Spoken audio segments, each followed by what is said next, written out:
Bienvenidos a Ifa Stories, donde la sabiduría ancestral se une con la narración moderna. Adéntrate en el mundo sagrado de Ifa, el sistema espiritual yoruba, donde cada historia encierra el poder de la adivinación, el destino y un profundo conocimiento cultural. Acompáñanos mientras desvelamos los misterios de los orishas, las fuerzas divinas que guían nuestro camino, Orunmila, los irunmoles y muchos más. Cada historia es un puente entre el pasado y el presente, tejiendo lecciones atemporales que inspiran, iluminan y transforman. Abraza la sabiduría, honra la tradición y embárcate con nosotros en el corazón de Ifa. Suscríbete ahora y deja que las historias te guíen. Para explorar historias yoruba completas, enseñanzas de Ifa y sabiduría ancestral, visita nuestro sitio web www.ifastories.com. Da un paso en el camino sagrado para acceder a más recursos e información. Nacimiento de Otura Meji. Historia en el cielo. Había dos amigos que acordaron descender a la tierra al mismo tiempo. Ori Alá, quien en la tierra sería llamado Otura Meji, y Ori Ate-Posesa. Ambos fueron a consultar a dos sacerdotes de Ifa llamados Dehobisi Kan Arei y Adigebi Kan Arrun para realizarse una adivinación. Se les aconsejó ofrecer un carnero a sus ángeles guardianes, en honor a las divinidades. También se les aconsejó ofrecer un chivo a Esu, junto con un machete y papilla, o jiri. Ori Alá, Otura Meji, hizo la ofrenda, pero Ori Ate-Isi se negó.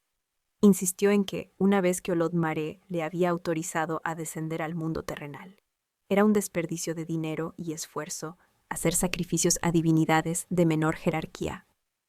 Ambos descendieron al mundo. Ya en la tierra crecieron como grandes amigos. Su oficio era recolectar leña para vender. Un día, Otura Meji insistió en que debían consultar a Ifa para encontrar la forma de prosperar en su negocio. Su amigo, ahora llamado Alaroye en la tierra, argumentó que gastar el dinero ganado con la leña en adivinación era inútil. Aún así, fueron a consultar a un sacerdote de Ifa llamado Peremu Seke.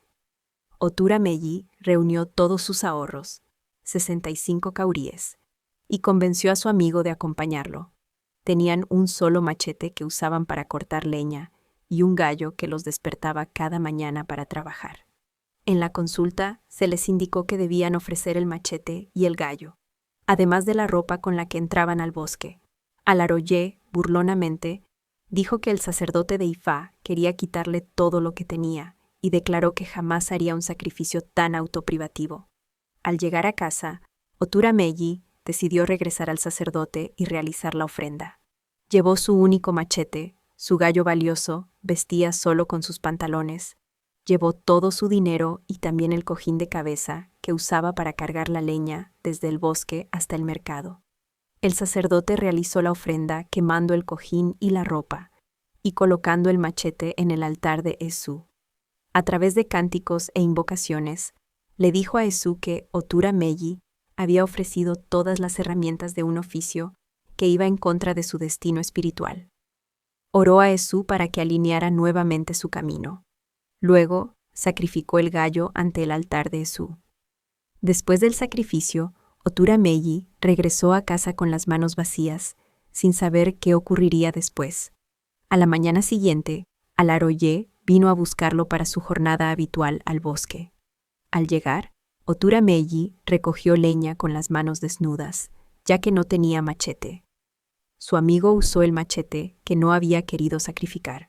Cuando llegó la hora de atar la leña, Otura Meji le pidió prestado el machete, pero Alaroye se negó, diciendo que si él no había sacrificado el suyo, no estaría pidiendo prestado.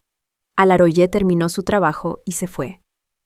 Otura Meji, solo y frustrado, usó sus dientes para cortar una cuerda y atar su carga.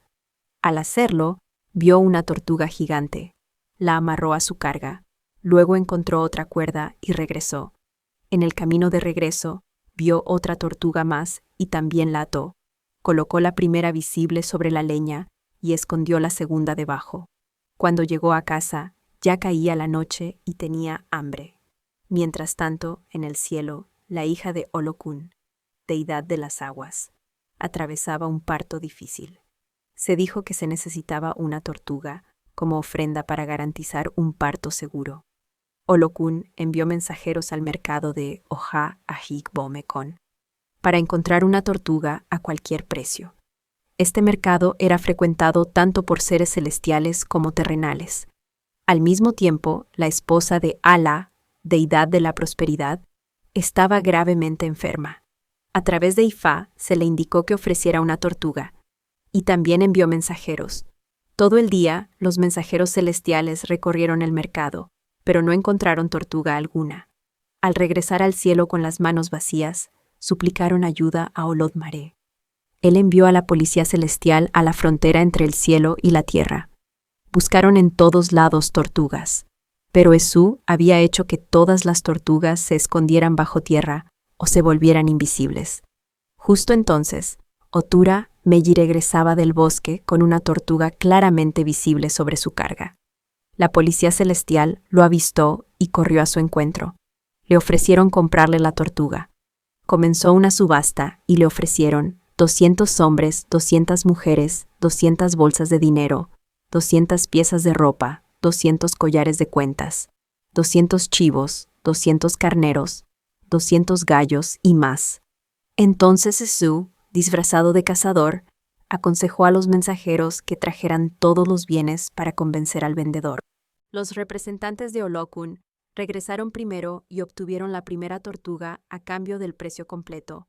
Luego, Esú le preguntó a Otura Meji si tenía otra tortuga. Él respondió que sí. Estaba escondida entre la leña.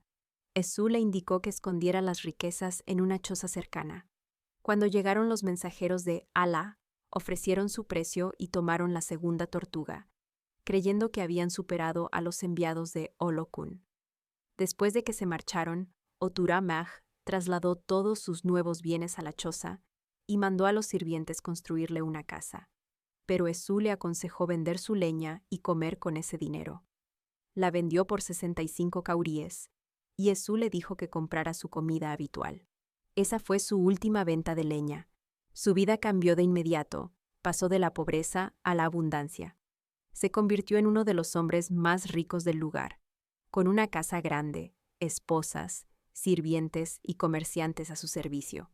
Un día, su viejo amigo, que no lo había visto en el bosque durante mucho tiempo, decidió visitarlo. Llegó con su cojín de cabeza y su machete, y vio riqueza por todas partes. Edificios sólidos lo rodeaban. Confundido, pensó que Otura Meji había sido desalojado por alguien más rico. Al acercarse, el portero lo detuvo. Explicó que buscaba a su viejo compañero de trabajo, Otura Meji. El guardia se irritó al escuchar el nombre de su maestro, pero después de insistir, lo llevaron ante el señor. No reconoció a Otura Meji, insistiendo en que buscaba a su viejo amigo, el vendedor de leña. Otura Meji le preguntó si lo reconocería si lo viera.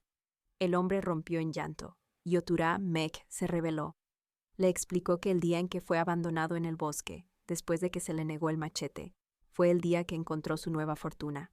Otura Meji recordó que su riqueza provino del sacrificio que hizo. Le preguntó a su amigo si ahora estaba listo para hacer su propia ofrenda. Él respondió que sí, aunque con cierta reticencia, ya que no tenía dinero. Otura Meji le dio el dinero para la ofrenda y reunió 5 hombres, 5 mujeres, 5 chivos, 5 bolsas de dinero, como ofrenda de agradecimiento al sacerdote de Ifá que había realizado el sacrificio original. También le pidió al sacerdote que realizara el sacrificio pendiente en nombre de su amigo. Le dio 5 chivos a Esú en señal de gratitud por su apoyo. Después del sacrificio, Otura Meji llevó a su amigo a vivir con él y le dio un lugar con su propia comitiva. A partir de entonces, vivieron y prosperaron juntos. Se mantuvieron siempre devotos a Peremuse Ka, el sacerdote de Ifá que había guiado sus destinos.